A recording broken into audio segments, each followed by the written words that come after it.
Hey all, welcome back to my channel. Itsuchi here with a few updates on the game. First, just want to say thank you so much for all the positive support on on the final teaser trailer. I think we got over 11,000 views, which was absolutely unexpected. So that was fantastic. It is now the most viewed video and liked video of the Ultimate Clash Ninja project. So thanks so much for that support. Let's keep it going. I also wanted to, obviously I've recently announced that I am unemployed now due to a very quick and swift turn of events amid a certain big company's massive layoffs across the globe.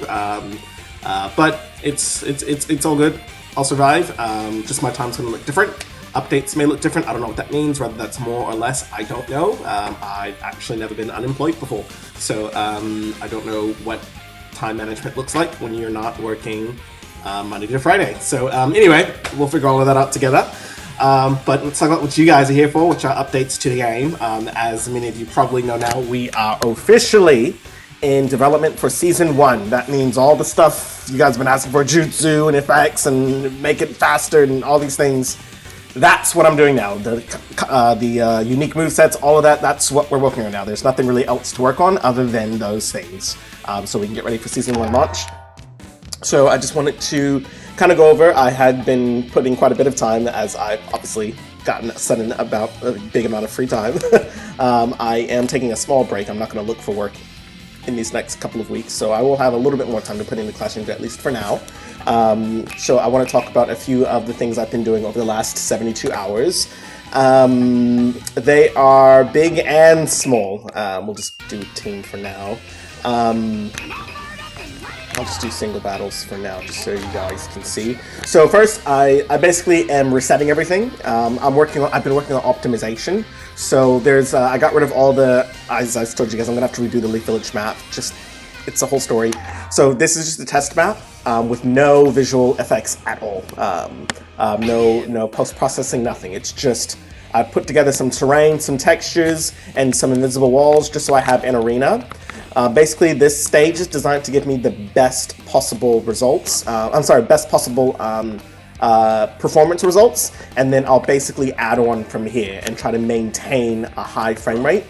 So right now, I have the game set to 120 frames per second, which is it's not the highest, but that's just, basically, I want to let it be accessible to something above 60 frames per second, because 60 frames per second is the target. So with the game set to 120, while recording in HD, as you can see at the bottom, I'm actually able to maintain about 120 frames per second. Mind you, when I'm not recording, I'm actually able to maintain the refresh rate of my monitor, which is 144 frames per second, smoothly. And in 1v1, I've not been able to get it to go slower than that. In this, again, test map with no features in it. But yeah, so the point is, the optimization has been incredible. As you can see, while recording, we're running consistently at about 120 frames per second. I do see some dips, but usually the dips don't last that long. Obviously here, the target is to stay above 60 frames per second at all times, and that is blown out of the park with the most recent edits. Now, again, this has no post-processing yet, and I will be redoing how I do post-processing because it is, of course, heavy on performance. But even now, as I'm fighting and doing a lot of things, like, it's not dropping below, it looks like 113 is like the lowest 30-second average, which is basically how has it been running for the last 30 seconds. So that's the more important number, while the other numbers just kind of like in between. Anyway, but that's the point. It looks like it is maintaining pretty high. Yeah, so it's definitely staying above 100 frames per second, so 60 should be no problem. That's in 1v1. Let me go back to the character select and do 3v3. Obviously with 3v3, there's going to be more players on the map, so it's going to affect, you know, how quickly it can run. So let's see, I've actually never done this while recording, so I'm not sure what the numbers look like while recording, because obviously when you're recording, the dash cam's going to pull a lot. But it looks like we are maintaining still above 60 frames per second. I do remember when I was not recording, I was maintaining around, I think, 90 to 100 frames per second. So it was basically no issues at all on 1v1. On 3v3, so 6 players total, I was maintaining between 90 and 100, and it just looks like, again, while recording, it's close to like the 70 number. So probably about a 20 frame per second loss from the recording, pulling on my GPU as well. But yeah, still, again, on 3v3, I'm maintaining above 60 frames per second, which is the target. This is in 1080p, by the way. So at 1080p, I'm able to maintain. I actually put it in 1440, and I actually didn't see that big of a spike, like loss of frames, even at 1440. Again, it's running really smooth, and it just really depends on your hardware. But my hardware is running it comfortably above 60 frames per second, 3v3 while recording, which is impressive. The next category I want to measure is Royale. In Royale, that's probably going to be the heaviest. I like to look at it as in 4-player Royale, which is kind of what everyone's used to from the old games, as well as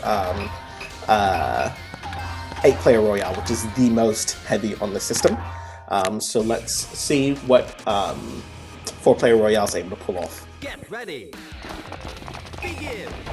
I think when I did this last time, 4-player Royale was also maintaining above 100 frames per second.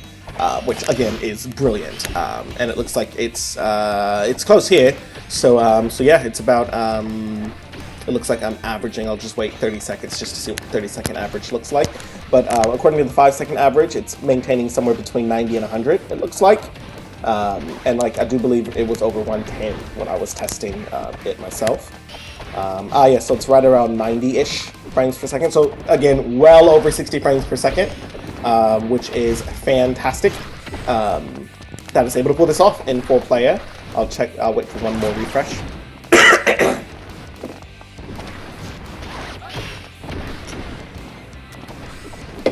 And the idea is that as I add more, I'll be able to see exactly which things are making the frame rate drop, like in the current demo. Obviously, you guys absolutely see the frame issues.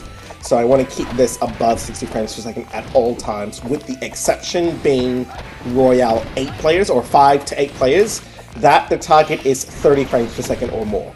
And I was achieving that when not recording, because it probably refreshed already, so it looks like it is maintaining around 89 frames per second. The next thing the last area I'll try is, again, 8-player.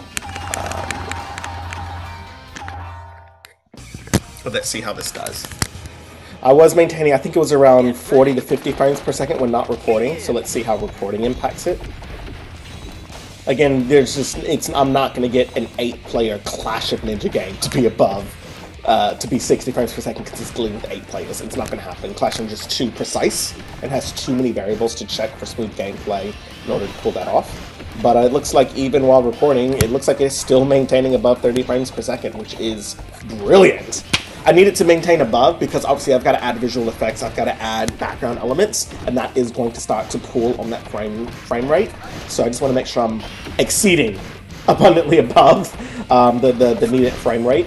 And it looks like, yeah, again, I was getting around 40 to 50 frames per second, 8-player while not recording, and it looks like I'm still maintaining above 30 frames per second, even on 8-player, which is brilliant, while recording in HD. So yeah, and then it of course only gets smoother.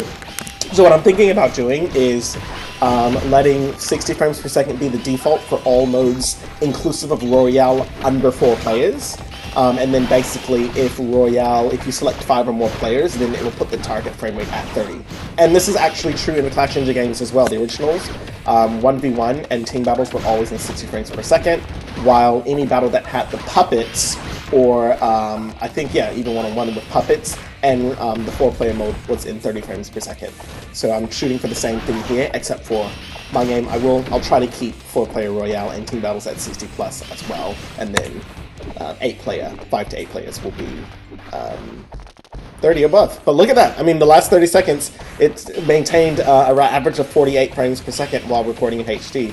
Now, again, granted, players are starting to die, and that will, of course, cause the frame rate to improve, so I reckon it will kind of go over 60 at this point, now that we're down to just the last 4 players.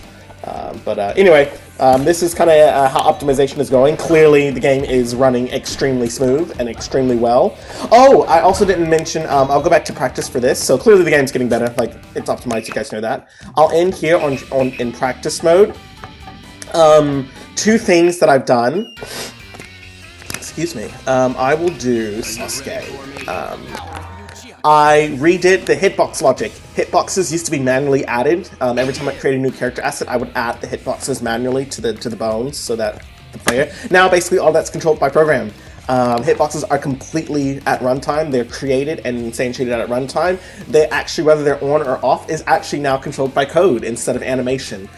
This change was to also help with improvement on the frame rate for performance. It also gives me a little bit more control. But yeah, I'll turn the hitboxes on so you can see them. Yeah, these are generated by code, and they're much more accurate. As you can see, they even show weapons now, and before the weapons weren't showing. It labels for more consistency as well, and it even fixes several collision bugs. You guys probably know that you can do the clash when you punch at the same time.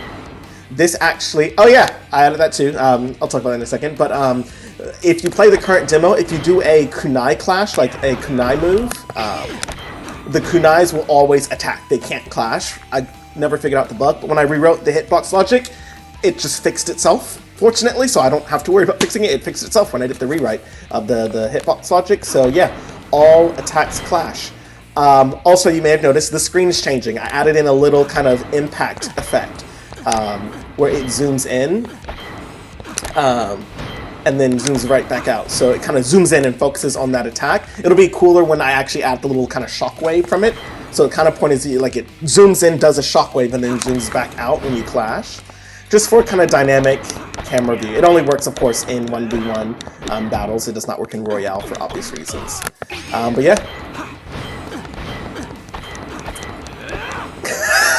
It's awesome.